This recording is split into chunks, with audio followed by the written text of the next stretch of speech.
the last episode, we built the Stug Mark III from Tamiya, and this time we're going to get some primer on it and some lovely mottling effects to help start the weathering process. But before we do any of that, if you like what you see, don't forget to stick a like on the video and subscribe to the channel for future updates. And I'll catch you in a sec.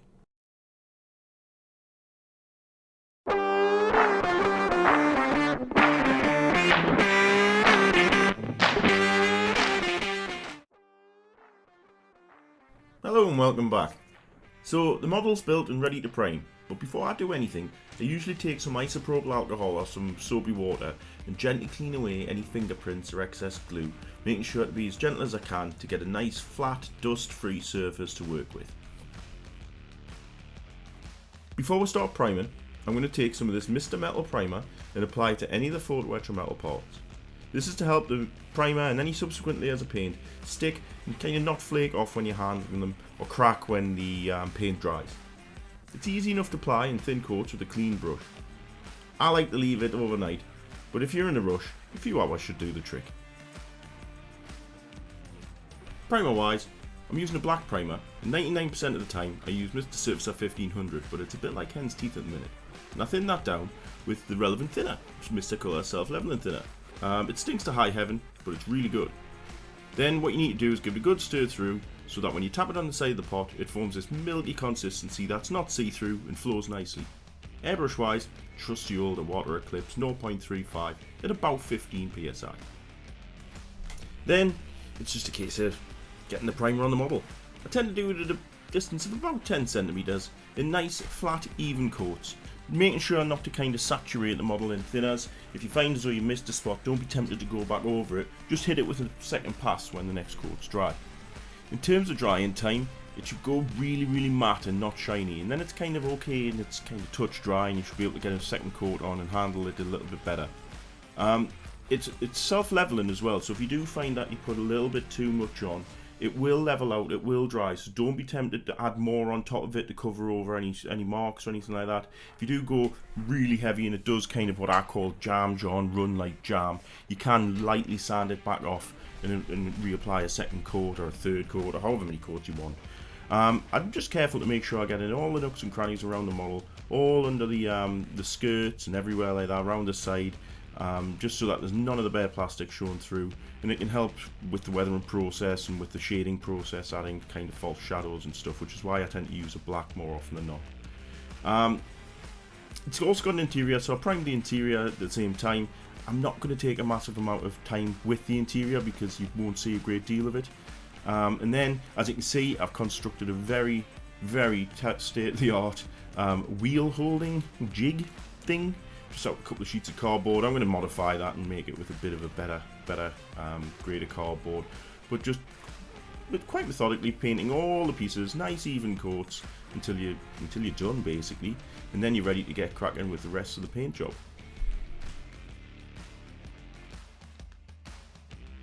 Now, in all honesty, I did start with good intentions of trying to do an interior and modifying it a little bit, but then when I actually looked through the hatches when I assembled it, I realised how little of it you're going to see and how much time I would end up wasting on something that would essentially be pointless.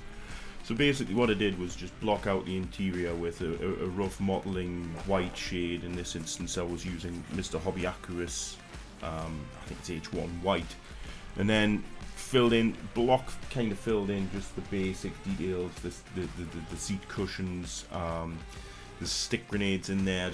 I didn't even bother painting wood grain or anything on them because really when you look in, unless you're being really finicky and getting in there with a torch and a magnifying glass, you ain't going to see it. So it's more just to give you an idea that there is an interior. I did a little bit of sponge chipping with a chipping colour from Megamo.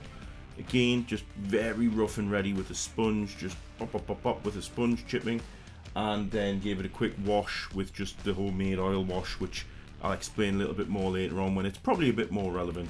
And like I say, it's all just so that if someone's really desperate to look in there, it's not kind of just dead space or a black hole. It does look as though there's an interior, but I haven't gone to a massive amount of detail on it because I couldn't be bothered more than anything. So now we'll get to start on the actual painting itself, and the whole point of this process, for me anyways, to start the weathering process kind of now.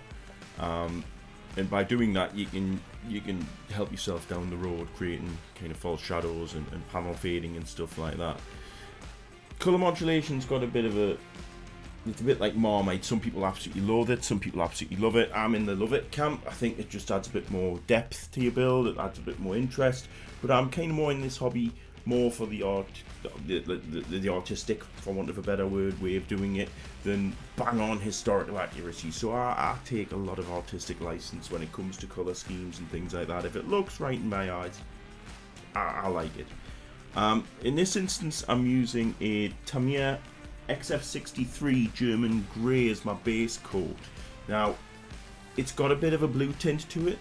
Some people like the bluey Panzer Grey colour. I'm more in the lighter grey type of camp, so I'm really using this as just kind of the base one at first couple of passes, let's say, and then what I'm doing is I'm taking a Mr. Hobby Aqueous Grey, so it's called, I believe it's H325, to gradually lighten it. Now, I've done a video on kind of pre-shading and things like that elsewhere on my channel, but basically the concept behind the way I like to paint is to take, I'm using a Harder & Steenbeck 0.15 needle, but you can just use your normal bog standard 0.35, 0.4 to get excellent results. I used that in the past. Kind of about 10 to 12 psi, quite low pressure, little bit thinner than you mixed your the primer earlier, but it still shouldn't separate, it should still flow nicely. And then at about 3 to 4 centimeters with a very, very low pressure and a very, very slight pull until you just get the paint coming out the airbrush, I apply it to all the surfaces in an almost random mottled type fashion. I would recommend having a piece of paper or the white background I use to test spray on it, just so that you kind of know what to expect, because obviously what you don't want is just to go and kind of spider web and splat out all over your model. Splat? Is that even a word? Spray out, splat out all over your model. But you can fix that, so don't be tempted to wipe it off, because you can ruin the rest of the model. And methodically,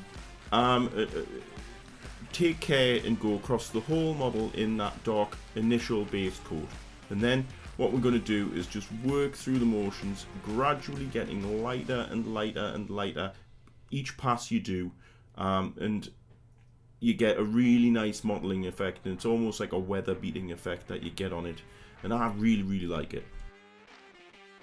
Then what I'd do is add a couple of drops of the light grey to the original Panzer Grey mix, stirring it through nicely and adding a couple of drops of thinners if I need to, just to keep that nice milky consistency. Then what we're going to do is pretty much the same process again, but this time making sure you stay about 1 to 2 mil away from the edge of each panel, and that's going to give us that false sense of shadow and also make those panel lines pop out really nicely. What I'm doing here is just basically concentrating on the upper surfaces of the vehicle, making sure to go around it quite subtly and nice and methodically, but I'm missing out a lot of the underside and where the running gear is, because that's going to help create that nice sense of false shadow that we're looking for. Then, when you're happy with that coat, it's just a case of adding a couple more drops of grey into the paint mix, making sure to give it a good stir through and repeating the process again. On this pass, try and focus on only the most upper surfaces of the model, things like definite flat areas, roofs, stuff like that. And remember to keep that air pressure nice and low and keep the brush moving at all times to avoid any spatter or build up of paints that might kind of knock the contrast off too much or just look a bit naff. One thing that I always do when I'm painting is to constantly check out my paint job under different lights to make sure the colours look right and the effect is what I'm looking for before I go any further. So I'd recommend that you take it outside, into the kitchen, or basically anywhere that has a different sort of light to the one you're used to working with. Trust me, especially with Panzer Grey, the colour looks completely different under different lights. So it's really worthwhile doing, especially while you're waiting for things to dry, coats to finish off, because once a coat's gone on wet, again, it looks completely different to when it's dry. In this type of mottling technique, it's really worthwhile giving it that time to dry and checking it out under some different lights.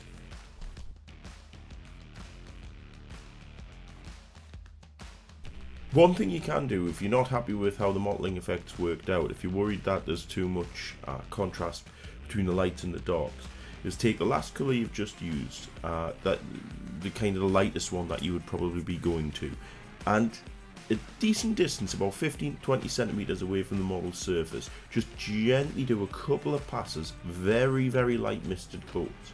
What that's going to do is it's going to kind of almost apply a filter to it and blend those effects in together so that there isn't as much of a stark contrast. You'll still get a little bit of that mottling effect coming through if you haven't put it on too hard, but it just helps tidy things up, blend things together, and gives a really good end finish.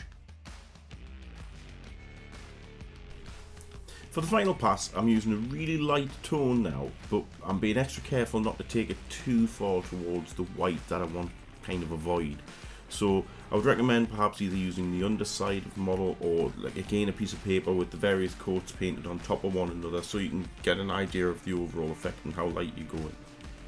I'm focusing mainly just on things like the raised details, hinges, lights, stuff like that, and the very top panels on the roof, the very flattest centre panel almost, just to help build that false sense of light kind of hitting the model, and add to the overall end effect. After about 4 or 5 coats, gradually getting lighter and lighter, working your way into the centre of the panel lines and up the model, you'll be left with something that looks a bit like this. Now the key here is to remember to stop, because what you don't want to do is go down the whiter route. You want to keep that nice grey tint and that very slight blue. Then what I like to do is take the lightest colour we've used and apply it neat to all the small raised details that are definite flat surfaces that would catch the light, just to help add a little bit more definition, a little bit more contrast to the build.